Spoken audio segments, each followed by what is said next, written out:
Financial markets పై పట్టు సాధించాలనుకునే వాళ్ళు Revanth conduct చేసే వెబినార్ కోసం ఈ నెంబర్ కి కాల్ చేయండి.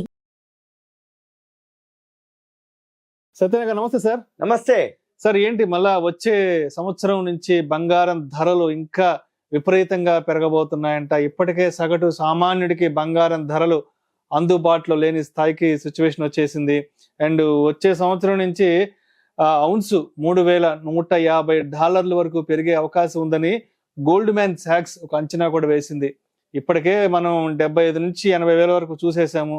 ఇది కాస్త ఇంకా పెరిగే అవకాశం ఉందని వచ్చే నూతన సంవత్సరం నుంచి అంటూ కూడా మనకి వార్తా కథనాలు వస్తున్నాయి. ఏంటి ఇంకా ఎంతవరకు పెరిగే అవకాసం ఉందంటారు బంగారం ధర? ఓకే ఈ మధ్య కాలంలో బాగా పెరగడం జరిగింది. ఒక్క సంవత్సరంలోనే గోల్డ్ 40% డాలర్లు, అంటే ఉదాహరణకి 2007 నుంచి 2826 హైయెస్ట్ అనమాట. $2826.30 పోవటం జరిగింది. 1 ఇయర్లోనే 40% పెరగటం జరిగింది. ఇన్నేళ్లలో 2000 ఉంటే ఒక్క సంవత్సరంలోనే 2800కు పోయింది, 40% పోయింది. ఎందుకు పోయింది?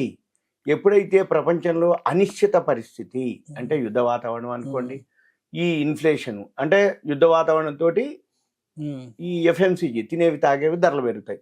ఎప్పుడైతే తినేవి తాగేవి ధరలు పెరుగుతాయో ఇన్ఫ్లేషన్ పెరుగుతుంది. ఇన్ఫ్లేషన్ ఎప్పుడైతే పెరుగుతుందో దాంతోపాటు గోల్డ్ సిల్వరు పెరగడం మొదలు పెడుతుంది. ఈ గోల్డ్ సిల్వరు మొన్నటి వరకు హైకి వెళ్ళినాక మళ్ళీ అమెరికాలో ట్రంప్ గెలవటం, ట్రంప్ గెలిచిన తర్వాత మళ్ళీ షేర్ మార్కెట్ కొంచెం పుంజుకోవటం, అక్కడ కొంచెం గోల్డ్ ప్రైస్ ఫాల్ అవటం జరిగింది. అది టెంపరీనే. ఏదైతే గోల్డ్ పడటం అనేది టెంపరీ.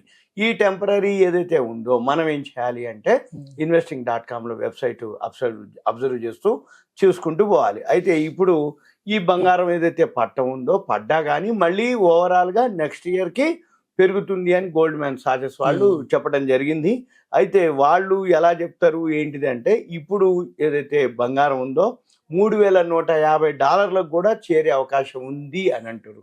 అంటే ఇప్పుడు 28-26 హై, అటువంటిది 3,156 అంటే ఇంకొక 150, ఇంకొక అంటే $300 ఇంకా పైన. అంటే 2800 నుంచి 3,150 అంటే ఇది ఒక 174, అదొక 150, $324 ఇంకా పెరిగే అవకాశాలు ఉన్నాయి అని చెప్పి అని వాళ్ళ అంచనా. అయితే ఇప్పుడు ఏదైతే ఔన్స్ బంగారం ఉందో అది ఇంకా పెరుగుతుంది అనేది వాళ్ళ అన్నమాట. అంటే మొన్న ఫ్రైడేకి వచ్చేటప్పటికి ఈరోజు మళ్ళీ మండే మనం చేసే టైంకి $2,670 ఉంది ఇది బంగారం ధర. ఈ వివిధ దేశాల మధ్య ఏదైతే ఉద్రిక్తాలు అనుకోండి, యుద్ధాలు అనుకోండి, ఈ న్యూస్ తోటి మెయిన్గా గోల్డ్కి డిమాండ్ అనేది ఎప్పుడు కూడా ఏర్పడుతుంది. ఏదైతే ప్రపంచవ్యాప్తంగా దేశాలు అన్నీ కూడా మామూలు పరిస్థితుల్లో ఉన్నప్పుడు గోల్డ్ మీద ఏమి ఉండదు. ఎందుకంటే షేర్ మార్కెట్ బాగున్నంత కాలము గోల్డ్ మీద, సిల్వర్ మీద ఇన్వెస్ట్ చేయరు. ఎప్పుడైతే యుద్ధ వాతావరణం కానీ, బోర్డర్లో వారు కానీ, అనిశ్చిత పరిస్థితులు ఏర్పడ్డప్పుడు ఎకానమీ స్లో డౌన్ అయిపోతుంది, షేర్ మార్కెట్ డౌన్ అయిపోతుంది. షేర్ మార్కెట్ డౌన్ అవ్వటం, లేకపోతే పొలిటికల్ సిచ్యువేషన్, ఎలక్షన్స్ అనుకోండి, ఇటువంటి. కాకపోతే ఇప్పుడు మనకి ఎలక్షన్స్ మన ఇండియాలో అయిపోయింది, అమెరికాలో అయిపోయింది.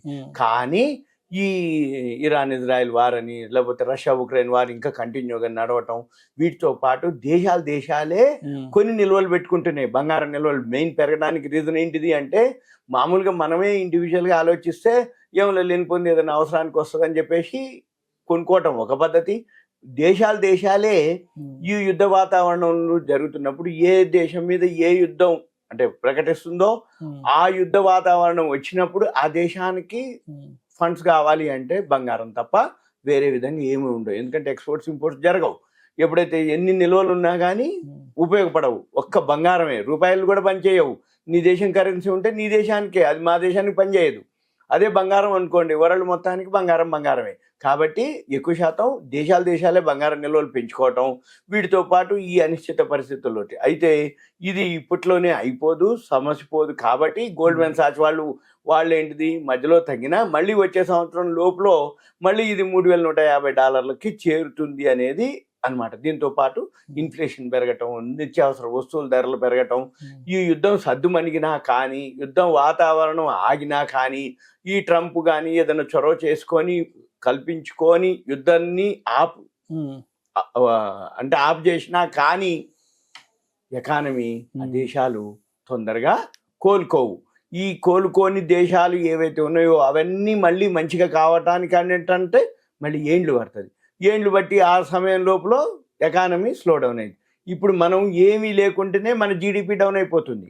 2 సంవత్సరాల లోకి వచ్చింది అంటే ఇలా ఏవైతే జరుగుతున్నాయో అప్పుడు బంగారమే. అందుకోసం రాబోయే రోజుల్లో తగ్గితే కొనుక్కోండి. మళ్ళీ ఇంకొక సంవత్సరం పాటు కనుక లాంగ్ టర్మ్ కి అంటే ఇంత పెరుగుద్ది అనేది కాదు, కానీ పెరిగే అవకాశాలు ఉన్నాయి. అది మనం గమనించాలి. సింపుల్ గా గమనించడానికి ఏం లేదు, ధరలు పెరగటం అన్ని పెరుగుతున్నప్పుడు ఆటోమేటిక్ గా గోల్డ్ సిల్వర్ కూడా పెరగటం, ప్రపంచవ్యాప్తంగా ఏదైతే జీడిపి డౌన్ అవటం, ఎకానమీ మన జీడిపి 2 years లో అంటారు, అమెరికా ఎకానమీ ఎప్పుడో పోయిందని చెప్పేసి మనం చదువుతూనే ఉన్నాం. ఇప్పుడు ఇజ్రాయెల్ వారు ఆ ఎకానమీ పోయినట్టే, ఎందుకంటే యుద్ధాలు అయినాయి అంటే ఇంక ఎకానమీ లేదు. ఇప్పుడు రష్యా ఉక్రెయిన్ వారు ఉంది, వాళ్ళ ఎకానమీ పోయినట్టే, ఒక 30-40 వెనక్కి వెళ్ళిపోద్ది ఎకానమీ. రైట్.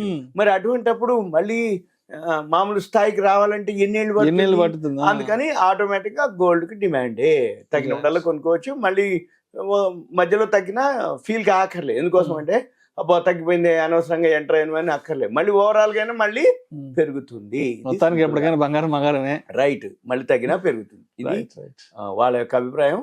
మనం కూడా అర్థం చేసుకోగలిగితే ఎకానమీ ఏం జరుగుతుంది, ప్రపంచవ్యాప్తంగా ఏం జరుగుతుంది, దేనికి డిమాండ్ ఉంది, ఎప్పుడైనా ఏదైనా జరిగినప్పుడు బంగారానికి ఉన్నంత వాల్యూ ఈ డాలర్లు రూపాయలకి ఉండవు. Thank you sir. Thank you so much Satyanarayana గారు. Okay, thank you. Suman TV ప్రేక్షకులకు ధన్యవాదాలు.